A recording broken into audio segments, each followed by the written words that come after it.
দেখছি প্রাতিষ্ঠানিক দলীয়করণ জনগণ চায় না, কারণ জনগণ হ্যার পক্ষে 70% মানুষ হ্যার পক্ষে ভোট দিয়েছে, প্রাতিষ্ঠানিক দলীয়করণ চায় না। কিন্তু আমরা কি দেখলাম, এখানে বরখেলাপ দেখলাম। আমরা দেখলাম যে বাংলাদেশ ব্যাংকের গভর্নর দলীয় লাগবে তাদের।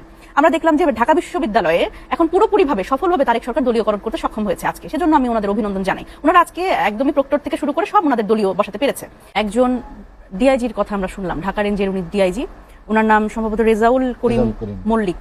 হ্যাঁ, তো তিনি মাননীয় প্রধানমন্ত্রীর সামনে দাঁড়িয়ে বক্তব্য দিচ্ছেন। বক্তব্যে উনি বলছেন যে উনি জাতীয়তাবাদী আদর্শ ধারণ করে, এত বছর উনি অনেক নিপীড়নের মধ্যে ছিলেন, কিন্তু উনি আগে থেকেই জাতীয়তাবাদী আদর্শ ধারণ করেন এবং সপ্তম শ্রেণী থেকে উনি এই মানে উনার রাজনীতির সাথে এবং উনার মননে মগজে শুধু জাতীয়তাবাদী আদর্শ। আপনি চিন্তা করতে পারেন একজন সরকারি কর্মকর্তা তিনি এইভাবে করে বক্তব্য দিচ্ছেন প্রধানমন্ত্রীর সামনে।